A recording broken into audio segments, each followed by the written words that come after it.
com uma bancada qualificada como essa, não vamos nem perder tempo, vamos entrar direto nas eleições. O último debate antes das eleições municipais, que acontecem agora, no próximo domingo, começou tranquilo, mas depois, é claro, foi marcado novamente por aquelas alfinetadas entre os candidatos à Prefeitura de São Paulo. Pablo Marçal, do PRTB, voltou a acusar Guilherme Boulos de uso de drogas, mas não apresentou provas, sempre com o dedinho no nariz.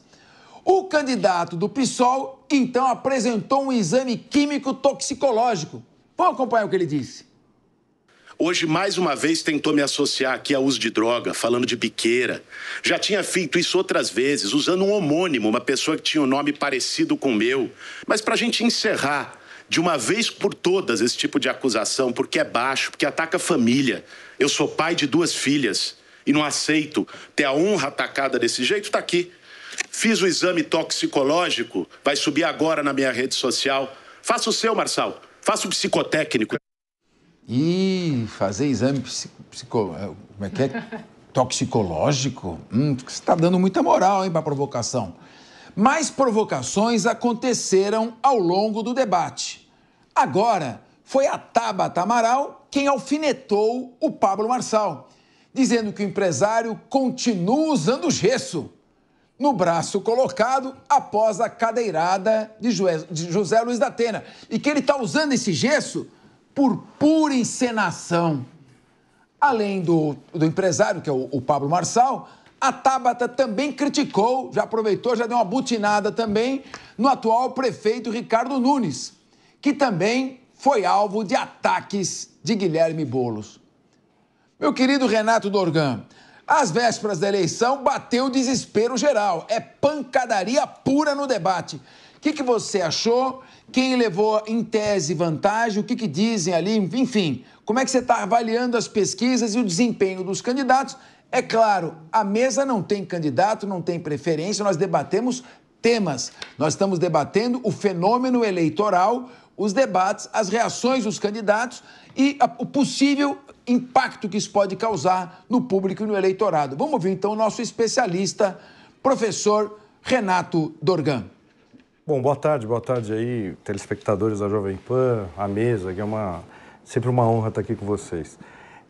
Eu achei esse debate até um debate mais morno, né, do que os anteriores.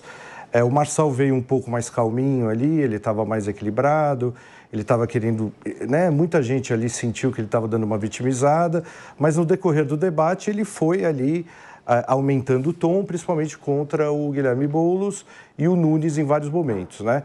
O Nunes, ele ficou nas cordas o tempo todo, essa foi a nossa sensação, ele ficou só respondendo, foi um bombardeio contra ele, Tabata, de Guilherme, do próprio Marçal. O Guilherme Boulos, ele conversa ali com a bolha dele, eu monitorei através do meu instituto, por um jornal de grande circulação aqui de São Paulo, a Qualitativo diretamente ali. A gente fez grupos, né? Grupos de eleitores de Marçal, de Nunes, de Tabata, de Boulos e indecisos. O que a gente pode perceber é que a Tabata se destaca ali nas propostas, ela teve uma migração que nos impressionou dos indecisos para ela, pela qualidade das propostas e pelo jeito enfático de falar as observações. O Boulos, ele permaneceu com o eleitor dele, um eleitor mais cristalizado ali, mais à esquerda, enquanto que o enfrentamento Marçal e Nunes, que foi o que nos impressionou ali. O eleitor do Marçal ficou um pouco decepcionado com a postura do Marçal mais calma ali e um pouco menos enfática, enquanto que o eleitor do Nunes assimilou vários golpes ali, principalmente a questão do cemitério, que o da Atena trouxe à baila ali, e algumas outras acusações contra o governo, né? A gente percebe ali que ainda existe um swing vote ali nesses eleitores, né? Esses eleitores, tanto de Nunes como de Marçal... Pêndulo, você diz? Não, eles ainda... Tanto é que você, quando faz a leitura da espontânea, principalmente do Datafolha e da Quest, que são as mais... que a gente confia ali, você percebe na espontânea que o gap entre a estimulada e os números espontâneos de Nunes e de Marçal, eles não são, eles são grandes ainda. Então, enquanto o Marçal tem 26 na estimulada, ele tem 19 na espontânea. Enquanto o Nunes tem 25 ou 26, não sei, numa delas, na estimulada, ele tem 16 na espontânea. Já Boulos, ele tem um encurtamento, é praticamente igual à espontânea da estimulada. Isso nos leva a crer que ainda tem um gap ali de 5, 6 eleitores que podem sair de um e para o outro ali. Deixa eu explorar um pouco mais você. Eu não entendi direito a postura do Datena. O Datena teve eleições que ele poderia ter concorrido a senador. 2018, 2022, que é mais o perfil dele, né? Do parlamento, de parlar. Prefeitura é mais de zelador, de gestor. Sim. Ele sai nessa campanha...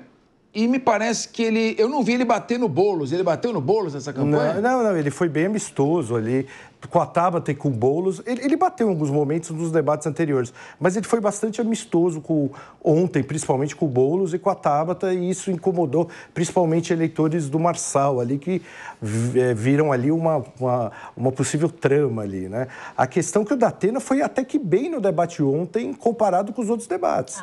Muitos eleitores ali chegaram e falaram, nossa, se o Datena fosse assim a eleição inteira, talvez eu até pudesse considerar. Ontem ele parecia que ele estava solto, ele estava tranquilo. Nos outros debates ele decepcionou demais ali, talvez principalmente os primeiros, né? Já não tivesse mais nada a perder, né? Sim, sim.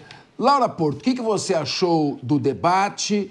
E se puder comentar um pouquinho, achei a questão do Datena me impressionou um pouco. Parece que ele não está fazendo muito para a campanha dele, ele está mais atacando outros candidatos, defendendo o Boulos. Como é que você viu isso? E o embate entre Nunes e Marçal também, que estão se pegando nessa reta final. Bom, sem dúvida que quando você mesmo perguntou... Bom, primeiro, que prazer estar aqui, né? Nessa bancada com o Capês. Primeira vez que estou aqui com você. É uma honra enorme voltar aqui para a Jovem Pan.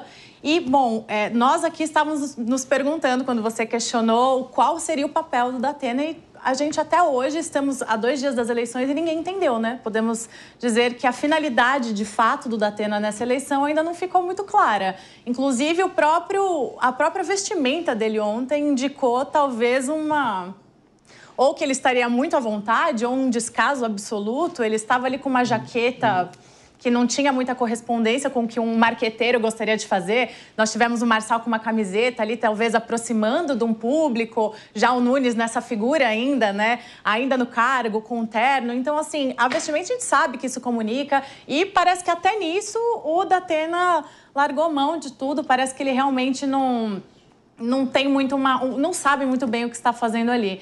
E nesse embate, Nunes e Marçal, nós continuamos, inclusive até agora, discutindo se iriam os dois para o segundo turno, se seria contra o Boulos. Olha que situação que nós estamos, né?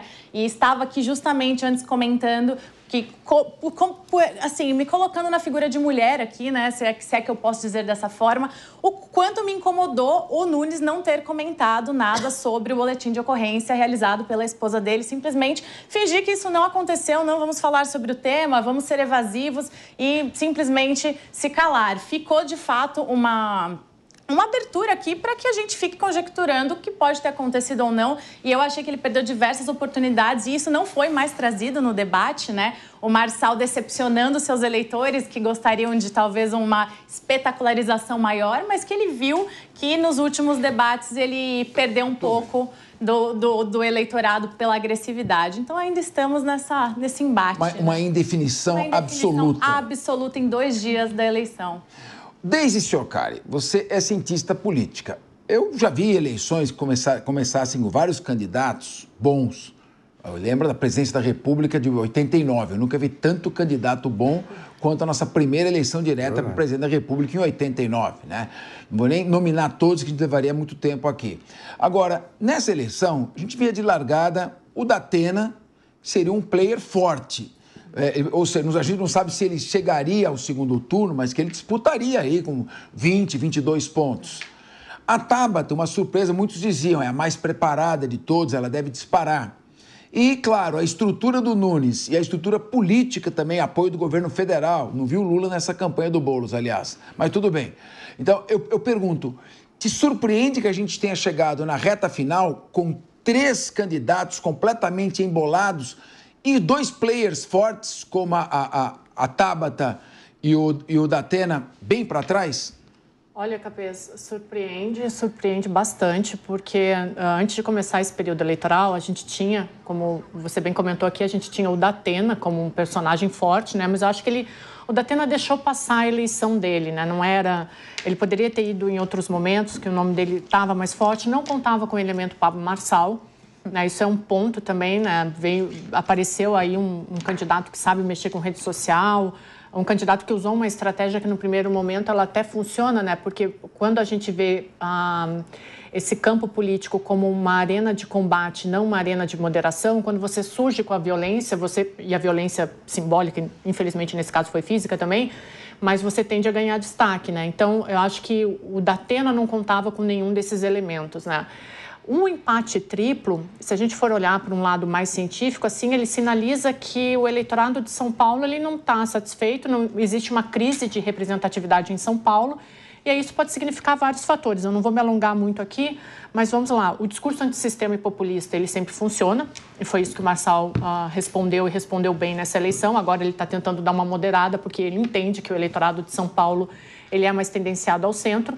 O Boulos talvez tenha atingido um teto desse campo progressista em São Paulo e talvez nem a presença do presidente Lula, que foi muito tímida, tenha feito ele superar esse teto. Talvez esse seja o grande desafio dele, porque ele está estagnado. E o Ricardo Nunes, a gente já falou muito dele aqui e reiteramos algumas vezes, talvez o Ricardo Nunes falte a ele aquele quê de liderança forte, né? Ele é técnico, ele apresenta os dados, mas talvez o eleitorado paulistano esteja precisando de uma liderança forte. E o Ricardo Nunes não consegue ter essa conexão com o eleitorado. Então, esse empate triplo, ele representa justamente essa crise na representatividade. Muito bem. Diogo da Luz, agora, os debates foram de muito baixo nível. O quanto que isso prejudica? Porque eu acho que o que o eleitor quer saber é quem vai cuidar da cidade, quais são as propostas.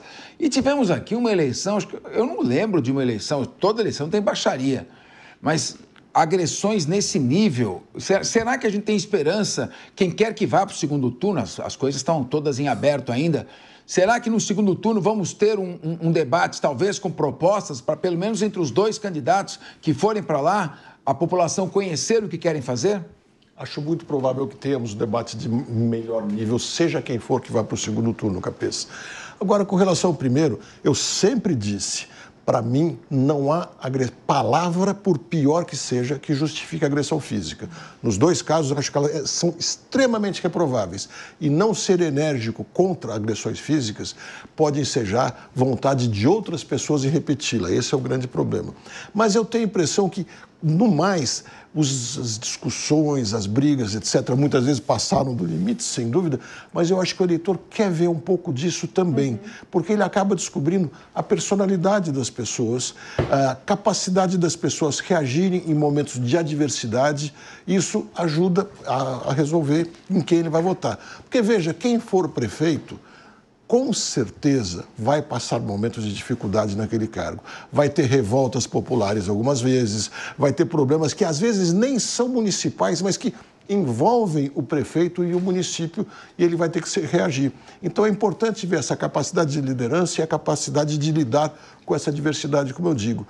Mas no segundo turno, sem dúvida, os que passarem vão ter que discutir muito mais propostas, formas de montar suas secretarias, nomes das pessoas, isso tudo acho que poderá fazer diferença muito grande, seja quem for que vá para o segundo turno. Agora, o Renato Dorgan, a eleição de São Paulo é uma coisa completamente maluca. Você sabe que até hoje eu não consigo definir qual é o perfil do eleitor da cidade de São Paulo. O do estado eu consigo, mas da cidade de São Paulo eu tenho uma dificuldade porque você teve Luiz Erundina...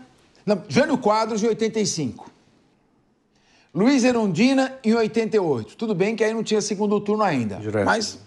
Mas era eleição direta. Maluf, já. Né? Depois você tem Maluf, Pita, depois vem Marta Suplicy, aí vem Serra, né? Aí vem Kassab, depois vem Haddad, aí chega Dória, depois vem o Bruno Covas. O Bruno Covas é um saudoso amigo, Bruno Covas, ele é de centro-esquerda, ele é uma ala mais próxima do avô dele, também falecido, Mário Covas, social-democracia, mais social e democracia do que liberal. Sim. Então, como é que fica? O eleitor, eu não consigo entender o que o eleitor quer. Ele quer um gestor, ele é conservador, ele é liberal.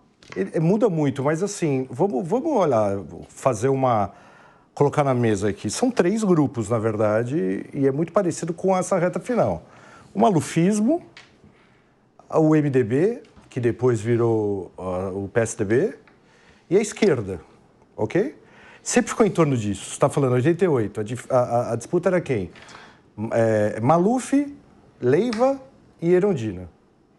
92, Aloysio Nunes, Suplicy, Maluf. Vamos lá?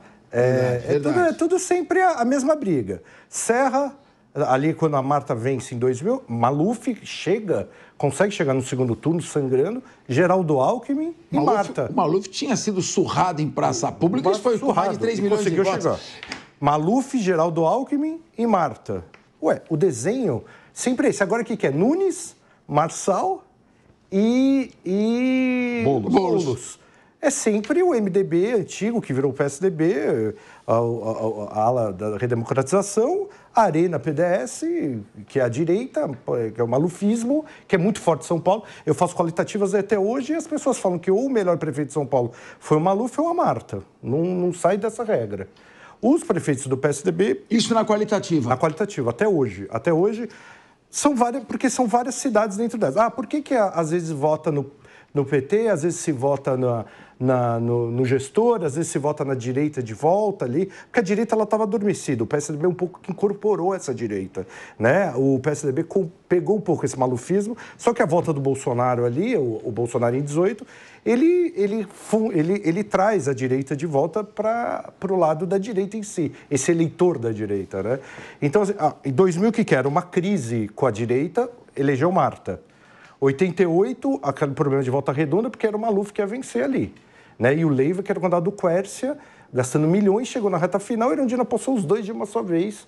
Então, assim, a esquerda sempre ganha baseada em crises, né? São Paulo. A gente não tem uma grande crise nesse momento, né? A direita vence quando tem uma ausência ali, ou uma super crise no centro, o centro tem alguém muito fraco e a direita volta. Aonde que volta o malufismo? Onde volta a direita do Brasil?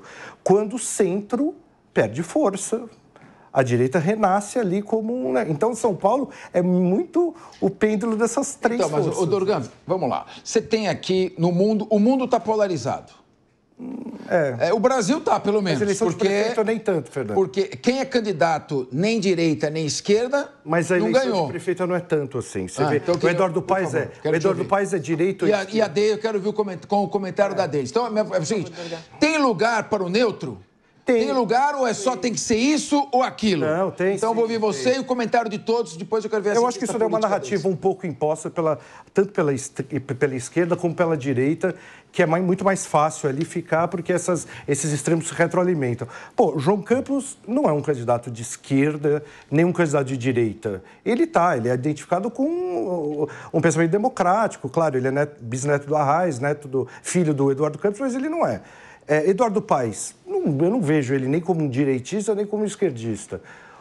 Então, assim, tem espaço. E a eleição de prefeito ainda mais, porque a eleição de prefeito é uma eleição que se discute a cidade. Claro, se discute também hoje, muito mais pós-2016 e 2018, se discute corredores ideológicos e o desempate final, muitas vezes é nisso. Não, esse cara é de esquerda, eu não vou votar nele, ou esse é de direita, eu não vou votar nele. Mas tem espaço para o centro, sim, é visível. Mas o problema é que o centro tem um problema de personalidades, né, que são fracas. Bom, vou ver se os demais membros da mesa concordam com você. Vou começar aqui pela Deise Chocari, nossa cientista política. Bom, Deise, eu pergunto o seguinte, tem espaço no Brasil para quem não é Bolsonaro e não é Lula? Porque me parece que não tem. Não, no Brasil é uma situação diferente, Capê, espera aí. Assim, a gente está com essa polarização exacerbada. Eu acredito que nas eleições para 2026 a gente vai continuar com essa polarização, vai continuar essa disputa entre Lula e Bolsonaro. Mas aqui na Prefeitura de São Paulo, na disputa para a Prefeitura de São Paulo, vai muito ao encontro do que o Dorgan falou. A gente tem os estudos da ciência política, eles vão até 2004, sobre essa característica do voto, que é exatamente o que o Dorgan falou. Então, se vota na esquerda quando a direita apresenta uma crise. Uma crise eleitoral, uma crise interna ali, aí o voto vai mais para a esquerda. Mas, normalmente, esse voto ele tende a ir para o centro. Por quê? Porque aquele candidato que ele apresenta um discurso mais agressivo na reta final da campanha, e aí isso vai muito ao encontro dos estudos da Lara Mesquita e do Fernando Limonge, para dar o crédito aqui, né?